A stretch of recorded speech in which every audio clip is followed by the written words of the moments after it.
सबसे पहला सवाल लोगों के जहन में यह है कि सर्वे में क्या क्या डॉक्यूमेंट चाहिए। अगर मेरे पास जमीन है तो हमारे पास क्या क्या डॉक्यूमेंट की जरूरत है, क्या क्या हमको रखना है। खास करके अभी देखिए इसी फॉर्म को भरना है हर जमीन मालिकों को, हर मालिकों को अपने एक जमीन के संबंध में। अब जरा देखिए पहला कॉलम में ही है रैयत का नाम है। बहुत सारा ऐसा गांव में जमीन होता है जिसपे लोग रह रहे हैं, घर बना चुके हैं, लेकिन उससे जुड़ा हुआ कोई भी कागज नहीं है। बहुत सारे गरीब ऐसे होते हैं, मजदूर ऐसे होते हैं जो, या फिर साधारण परिवार के कुछ ऐसे लोग भी हैं जो जिनका घर तो है लेकिन घर का कागज नहीं है, उस जमीन का कोई कागज नहीं है। तो यानी कब्जा में जमीन है लेकिन उससे रिलेटेड कोई भी कागज नहीं है। तो ऐसे केस में क्या हो? तो कब्जा के आधार पर भी कि ये मेरे कब्जे में जमीन है, हम लोग भूमिहीन थे, तो ये आपको कोई वहां से हटाने नहीं जा रहा। यदि जहां पर विवादास्पद चीज है तो वो न्यायालय बाद में अपना केस चल रहा है, वो न्यायालय तय करेगी कि कौन मालिक है, नहीं है। अभी अद्यतन पोजीशन क्या है आज के वर्तमान परिस्थिति में, उस पर घर है तो घर में कौन रह रहा है, यानी भूधारी कौन है, आप लिख के दीजिए। बहुत सारे ऐसे लोग हैं जो जिनका जमीन है, खतिहान में उनका नाम है, लेकिन कोई करंट जो डॉक्यूमेंट होता है वो नहीं है, जैसे रसीद कटा हुआ नहीं है, बहुत ये कॉमन, या रजिस्टर 2 में जो है पेज जो है नहीं है, उनका पेज फाड़ा हुआ है। ऐसा भी बहुत सारा केस जो है हमने देखा है। तो वैसे स्थिति में कई ऐसे केस हमने देखे हैं जहां पे खतिहान में जो नाम है उससे कोई लिंक नहीं है, अभी दखल कब्जे में है, जमीन है, वो जोत रहा है, फसल उस पर उपजा रहा है, उसके पास एक डीड भी है, लेकिन उस डीड का खतिहान के नाम से कोई कनेक्शन नहीं है, बीच का कोई कड़ी नहीं कि किसी का निजी संपत्ति में 12 वर्षों तक शांतिपूर्ण कब्जे में आप के कब्जे में है तो आपका टाइटल का एक आधार बनता है। हर दूसरे घर में जमीन को लेकर विवाद होता है, दो भाइयों के बीच में विवाद होता है, या फिर गांव में अक्सर जो है लोगों के बीच में जमीन को लेकर विवाद होते हैं। ऐसे में विवादित जमीन के बारे में क्या कुछ अभी होने वाला है, विवादित जमीन को लेके सर्वे वाले लोग जो हैं क्या करने वाले हैं। इसका मतलब कि सर्वे में यदि किसी का नाम अचानक त्रुटि से आ गया तो आप मालिक बन गए, सो नहीं, ये क्रिएट नहीं करता। अच्छा, ऐसा नहीं होता, ऐसा कुछ ऐसा नियम है कि बहन का भी हिस्सा होगा प्रॉपर्टी में। तो यहाँ तो सब जगह बहन का नाम डालना होगा। कई जगह जो है ये सर्वे का काम हो चुका है या अंतिम जो है चरण में है। तो सबसे ज्यादा समस्या, चूंकि इस विषय पे आप नजर बनाए हुए हैं, तो सबसे ज्यादा समस्या जो है क्या है, जमीन सर्वे का काम शुरू हो गया है और जमीन सर्वे से जुड़ा हुआ जितने भी प्रश्न आपके जहन में होंगे उन सारे प्रश्नों का जवाब इस वीडियो में आपको मिलने वाला है। हमारे साथ पटना के जाने माने पटना हाईकोर्ट के एडवोकेट शिवनंदन भारती जी हैं और ये बहुत सारा किताब आप देख रहे होंगे, इन्होंने बहुत सारा स्टडी किया है जमीन के बारे में और एक एक सवाल का जवाब बताएंगे जो आप सोच रहे होंगे, जिससे आप चिंतित होंगे, या फिर आप बाहर में रहते होंगे तो आपको क्या क्या जरूरत पड़ेगा, कब तक आपको बिहार आना पड़ेगा, इन सारे सवालों का जवाब आपको इस वीडियो में मिलने वाला है। सर, सर्वे शुरू हो चुका है और सबसे पहला सवाल लोगों के जहन में यह है कि सर्वे में क्या क्या डॉक्यूमेंट चाहिए। अगर मेरे पास जमीन है तो हमारे पास क्या क्या डॉक्यूमेंट की जरूरत है, क्या क्या हमको रखना है। देखिए, ज़मीन के संबंध में जो सर्वे है सभी लोग जानते ही हैं कि सर्वे का कार्य, हालांकि ये घोषणा बहुत पहले हो गई थी, लेकिन अब धरातल पर अब लोगों की भूमिका का जो अवसर है वो मिल चुका है। लोगों को भी अब अपना दायित्व का निर्वहन करना होगा। सरकार इससे बहुत जिला ऐसा है जहाँ पे लगभग 90% कार्य संपन्न भी हो गए, जिसमें खास करके आपको जहानाबाद इस सब में जब आप देखेंगे तो बहुत हद तक काम कंप्लीट भी हो चुका है। लेकिन अभी आपत्ति दर्ज करने सबका वहाँ पर समय दिया गया है, तो वहाँ भी लोग सजग रहे तो ज़्यादा अच्छा है। अब रही बात कि आपके मूल प्रश्न जो है कि किस किस दस्तावेज की जरूरत पड़ेगी, तो सबसे पहले देखिए हर लोगों का कर्तव्य है कि आपके सर्वे जो सर्वेयर हैं उनको नहीं पता है कि आपका कितना ज़मीन है, कैसे पता होगा। तो आपका काम है, पहले आप एक आवेदन बना हुआ एक फॉर्म भर के आप दीजिए कि आपके नाम पर कहाँ कहाँ के उस मौजा में, मौजा का मतलब गाँव, तो मान लीजिए कि आपका जिस जिला में है, जिस गांव में है, उस मौजा में के अंतर्गत जितने भी आपके नाम पर ज़मीन है उसका विवरण आपको पता होगा, खाता खेसरा के साथ वो दीजिए। वो ज़मीन आप दो ज़मीन बहुत तरीके से आपके पास आता है। एक ज़मीन आने का तरीका है कि आपने खरीदा होगा तो दस्तावेज होगा। एक ऐसा भी हो सकता है कि खानदानी संपत्ति हो, हिस्से में आपको मिला है तो कैसे, तो उसके साथ वंशावली भी बना के आप देंगे। एक तरीका ये भी हो सकता है कि कोई नानी नाना दादा कोई भी आपको दान में दिए हों तो दान पत्र का जो गिफ्ट डीड होता है वो आप दिखाइए। तो जो भी किस आधार पर आपके पास ज़मीन आया वो दस्तावेज आपके साथ होना चाहिए। उसके साथ साथ दाखिल खारिज आपके नाम से हुआ होगा तो आप रसीद कटा रहे होंगे, तो रसीद यदि है तो वो भी आप दिखा दीजिए। तो बेसिक चीज़ जब आप फॉर्म 2 में भरने जाएंगे, जो फॉर्म 2 का आपको हम दिखा दे रहे हैं, जिसमें कॉलम में हमारे पास देखिए इसमें आपको जो भूमि पर दावा का आधार यथा उत्तराधिकार है, दान है, बंदोबस्त बहुत लोगों को, जैसे गरीब थे उस टाइम में उनका जमीन था ही नहीं। सरकार नियम बनाई है, ये एक बहुत महत्वपूर्ण बात आपको बता रहे हैं इसी चैनल के माध्यम से, कि बहुत सारे गरीब गांव में ऐसे थे जो भूमिहीन थे, उनको जमीन नहीं था। तो हमारे बिहार सरकार ने ऐसे भूमिहीन व्यक्तियों के लिए जिनके पास जमीन नहीं था, तो नियम बना है कि 5 डिसमिल जमीन सभी व्यक्तियों को मिलेगा जिनको नहीं है रहने के लिए। तो सरकार की जो जमीन होती है वो उनको अलॉट किया गया। कई जगह ऐसा है जहां सरकारी जमीन उपलब्ध नहीं है, तो सरकार का दायित्व तो बनता है कि आप निजी जमीन को खरीद कर उन गरीबों को दान कीजिए, और किया भी गया है, और उनको पर्चा निर्गत कर दिया गया है। तो वो पर्चा होना जरूरी तो है। उसको हम लोग कहते हैं पर्चाधारी।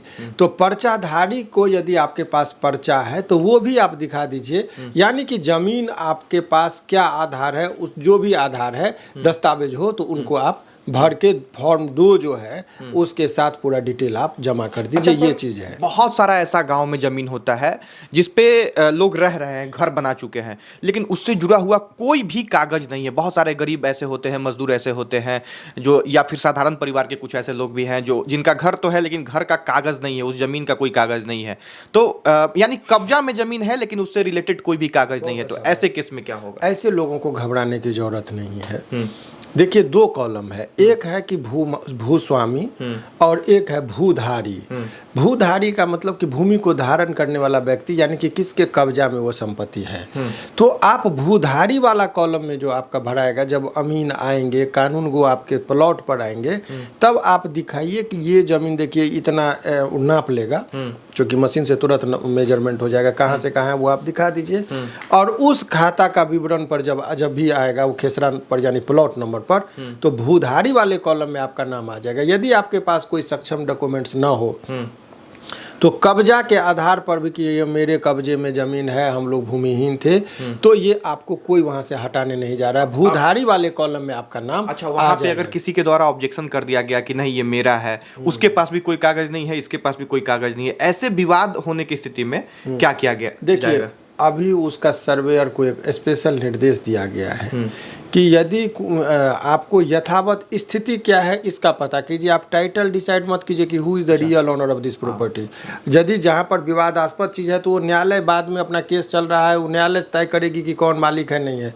अभी अद्यतन पोजीशन क्या है, आज के वर्तमान परिस्थिति में उस पर घर है तो घर में कौन रह रहा है, यानी भूधारी कौन है, आप लिख के दीजिए। बस ये सर्वे करके आप जमींदार हैं, बहुत जगह ऐसा भी है कि जमींदार लोग हैं और उनके ज़मीन पर जो शेड्यूल कास्ट के लोग हैं, गरीब हैं, मजदूर हैं, वो लोग पोखर, भिंडा, अरहर, बांध के कात में जो है वहाँ पर वो लोग, मुसहरी है वहाँ पर वो लोग अपना घर बना के रखा है। अब उसको तो कभी पर्चा निर्गत नहीं हुआ, ना ही रजिस्ट्री किया गया, लेकिन वो 50 साल से रह रहे हैं। तो ऐसे परिस्थिति में वो दिखाएंगे कि देखिए इस ज़मीन पर अवलोकन किया, यहाँ एक बस्ती मिली जिसमें 200, 250, 50 जो भी लोगों की संख्या है, और ये लोग पिछले 50 साल से यहाँ पर घर बना के रह रहे हैं। तो भूत इस पर लिखेगा कि इस प्लॉट पर जो है भूधारी में ये फलना फलना व्यक्ति है, तो उसमें नाम में आपका एंट्री नहीं छूटना चाहिए, इसका आप ध्यान रखिए। बस वही चीज़ है। अच्छा, बहुत सारे ऐसे लोग हैं जो जिनका जमीन है, खतिहान में उनका नाम है, लेकिन कोई करंट जो डॉक्यूमेंट होता है वो नहीं है, जैसे रसीद कटा हुआ नहीं है, बहुत ये कॉमन, या रजिस्टर 2 में जो है पेज जो है नहीं है, उनका पेज फाड़ा हुआ है। ऐसा भी बहुत सारा केस जो है हमने देखा है। तो वैसे स्थिति में क्या होगा? बहुत अच्छा आपका देखिए सवाल। चीज़ों को समझने के लिए आपको एक बेसिक चीज़ हम बताना चाहेंगे कि अभी यदि रसीद लोगों का नहीं कटा है, बहुत लोग लापरवाही में भी नहीं कटा है। बहुत लोगों के साथ तो जेन्युइन समस्या है कि रजिस्टर 2 को फाड़ दिया, ये किया, वो किया, वो अलग मामला है। लेकिन अधिकतर लोगों का क्या है कि ज़मीन रजिस्ट्री करा ली लेकिन दाखिल खारिज नहीं कराए, क्योंकि दाखिल खारिज का क्या महत्व है उनको पता ही नहीं था। बिल्कुल। अपना बाहर में लोग कमा रहे हैं, पैसा भेज दिया, कमाने वाला व्यक्ति कलकत्ता दिल्ली में है, गांव में भाई पिताजी उसके हैं, ज़मीन खरीद लिया, दाखिल खारिज आज कराएंगे कल कराएंगे यही सोच के वो रखा रहा, छूट गया। तो ऐसे व्यक्ति जिनका दाखिल खारिज नहीं हुआ है तो अभी भी वो आवेदन देंगे, 30 दिनों के अंदर में दाखिल खारिज हो जाना है, ये नियम है, कानून है। और कोई अभी हड़बड़ी नहीं है। आप लोगों को बहुत लोग ये समझ रहे हैं जो बाहर में रह रहे हैं, उनको लग रहा है कि हमको तो सारा डॉक्यूमेंट्स प्रस्तुत करना है, अभी सर्वे का कार्य है।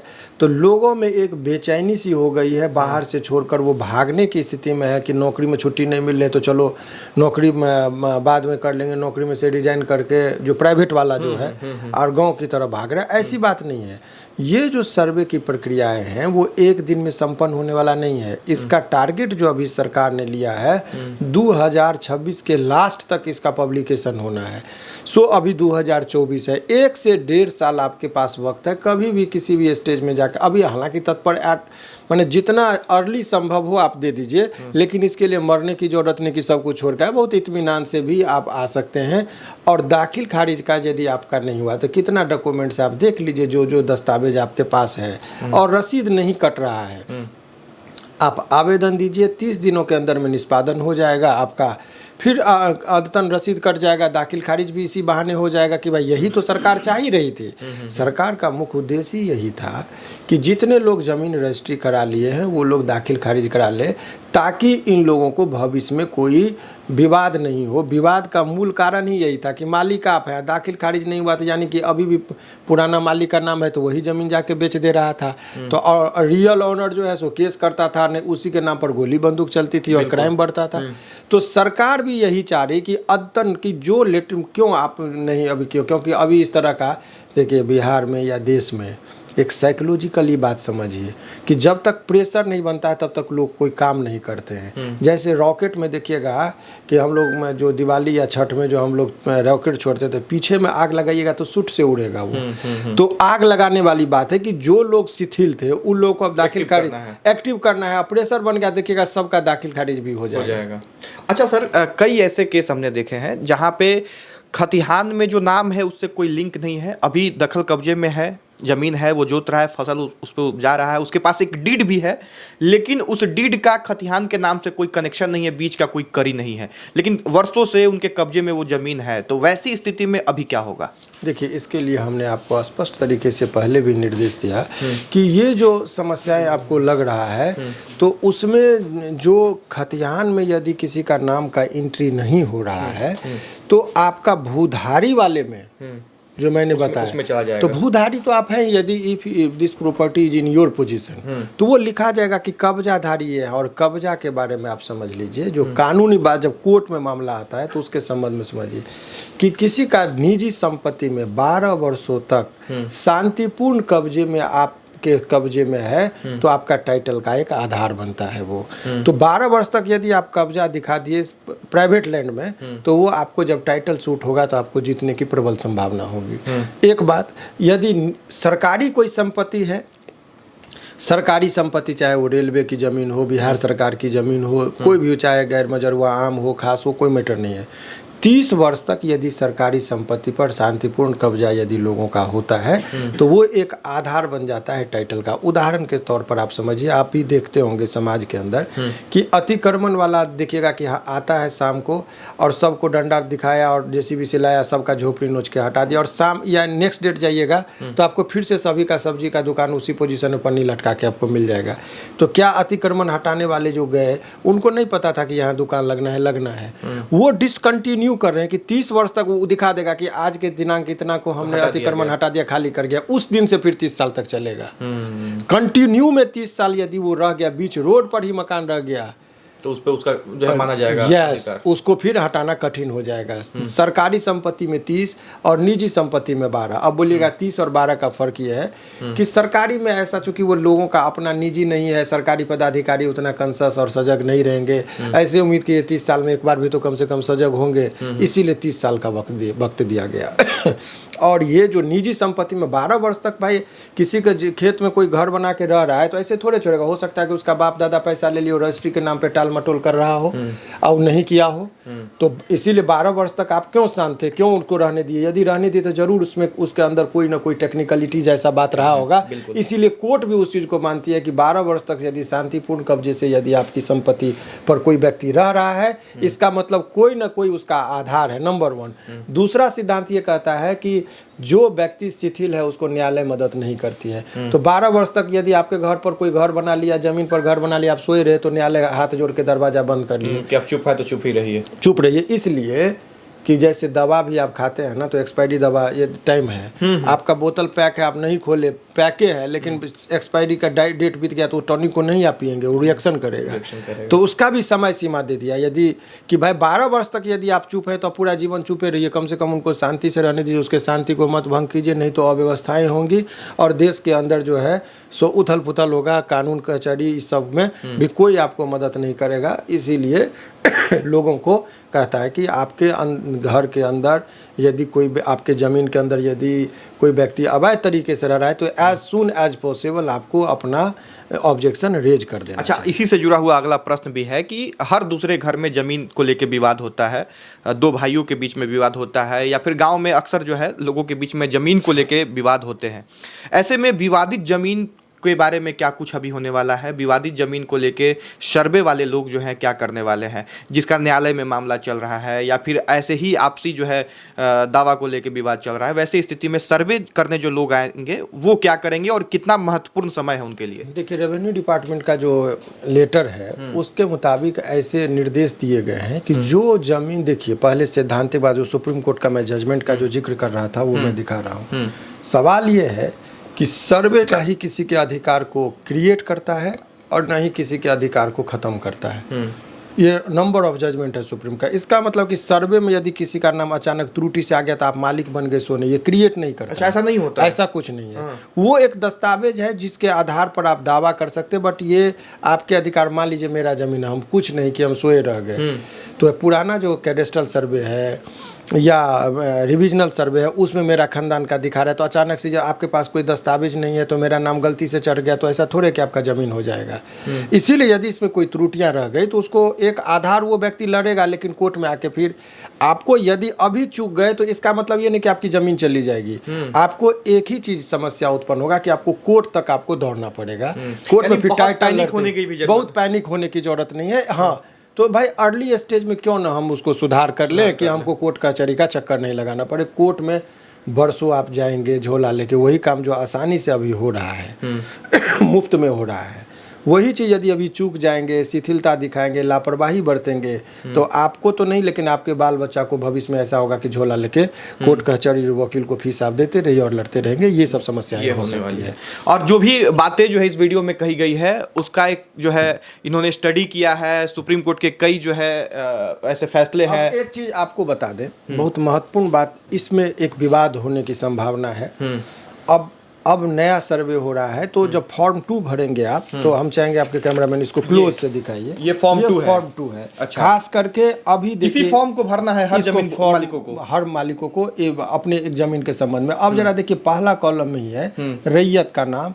अब रैयत का नाम मान लीजिए कि हमारे संपत्ति में, इसको खाली आप ले लीजिए, फिर ये कॉलम ले लीजिए और फिर हम बता रहे हैं कि इसको कैसे भरे और क्या करना है। हर आदमी एक सेट फॉर्मूला नहीं है, हर आदमी की अपनी अलग परिस्थिति है। अब सवाल क्या है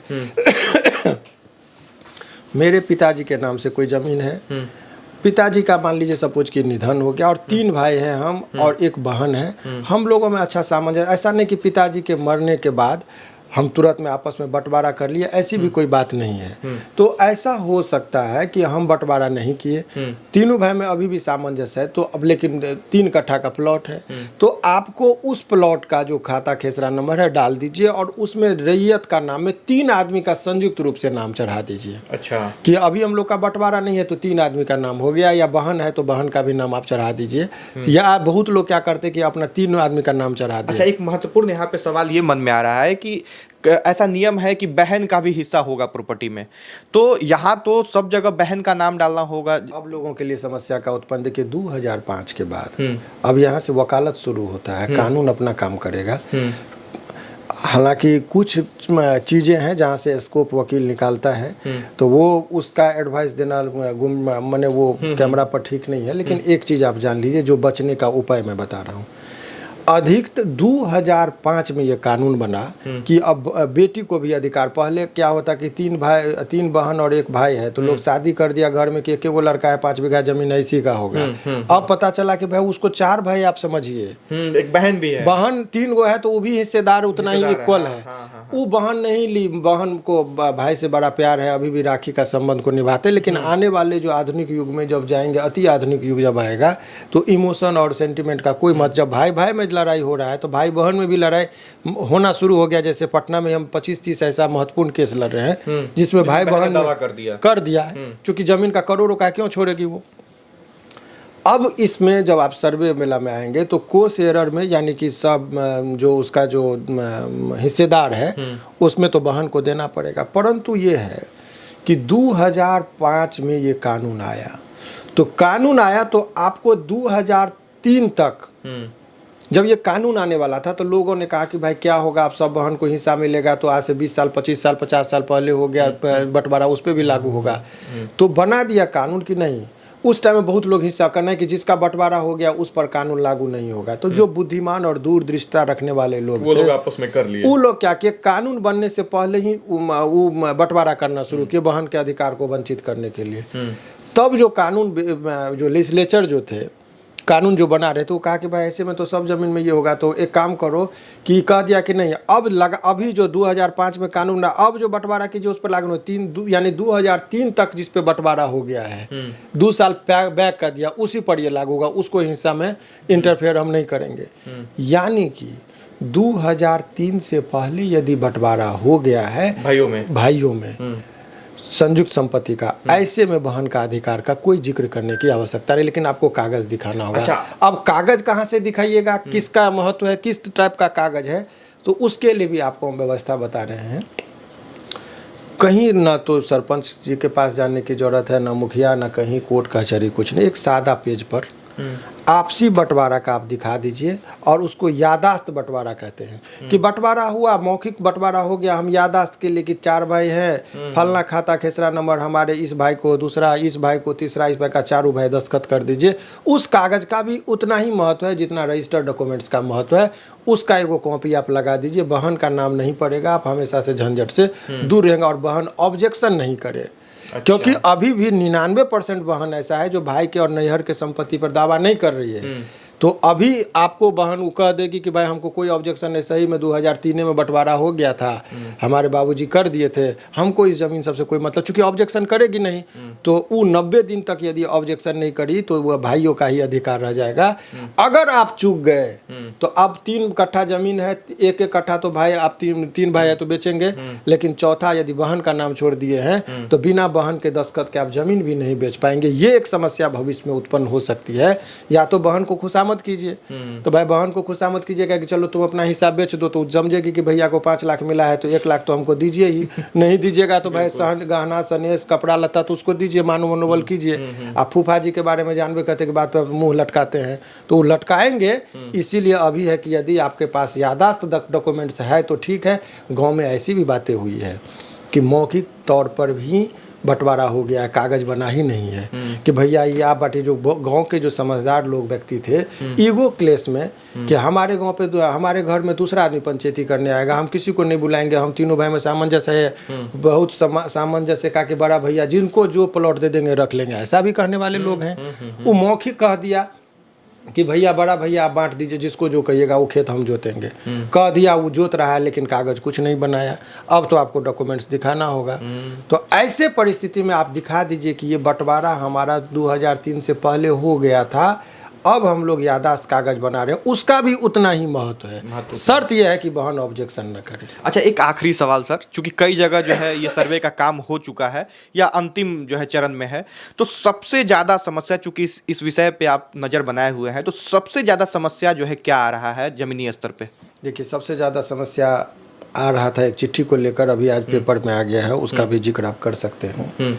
ये था कि वंशावली बनाना है, तो वंशावली बनाना है तो वो किस पर, सरपंच साहब से बनाए मुखिया जी से बनाए, दस्तखत उनका ले या स्वयं का बनाए। तो ये एक्ट जो है विशेष सर्वेक्षण तकनीकी मार्गदर्शिका, ये जो आप देख रहे हैं, इसमें स्पष्ट निर्देश है कि आपको किसी से के पास जाने की जरूरत नहीं है, आप अपने से बना के स्वयं बना के कि हमारे अच्छा वंशावली में स्टार्ट कहाँ से करें, परदादा से करें कि उसके ऊपर से पीढ़ी से करें, 5 पीढ़ी के नीचे, ये कन्फ्यूजन था। उस पर मार्गदर्शिका में कहता है कि नहीं, जिसके नाम से जमाबंदी है वहीं से आप स्टार्ट कीजिए। मान लीजिए जमाबंदी हमारे पिताजी के नाम से, वहाँ से स्टार्ट वहाँ से करेंगे, दादा के नाम से है तो दादा से करेंगे, परदादा के नाम से है तो परदादा के नाम से करेंगे। तो जिनके नाम से जमाबंदी है वहाँ से स्टार्ट कीजिए, नंबर 1।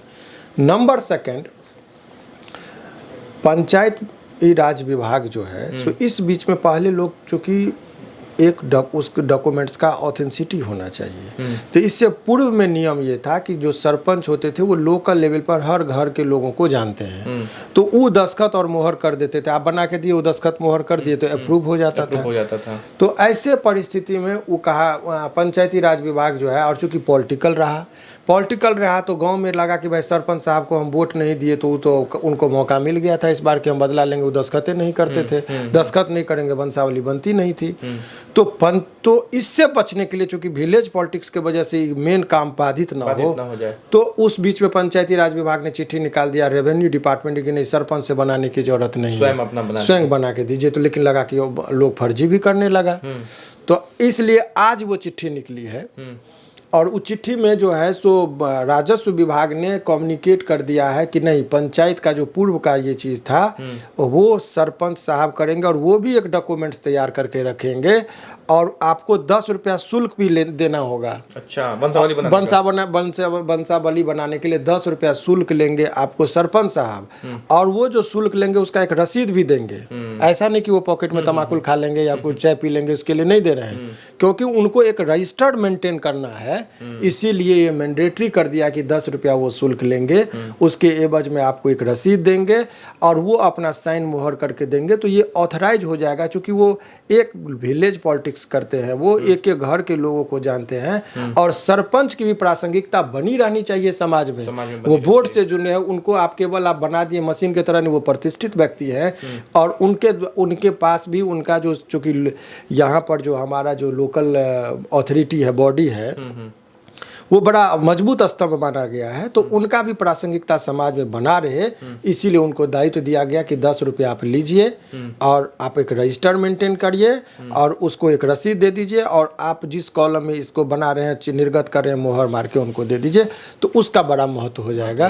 तो वंशावली में अब जो है सो सरपंच साहब की भूमिका बहुत अहम हो गई है। आज से पहले यदि किसी ने जमा कर दिया है अपने से, तो उसकी भी प्रासंगिकता है, उसको सुधार करने की जरूरत नहीं। लेकिन अब वो नया चिट्ठी निर्गत हो गया, तो अब हर एक सरपंच साहब को भी ये दायित्व का कम्युनिकेट जाएगा। अब डीएम साहब चिट्ठी निर्गत करेंगे, अब वो कर दिया गया कि सरपंच साहब से ही आपको नीचे अप्रूवल करवाना होगा।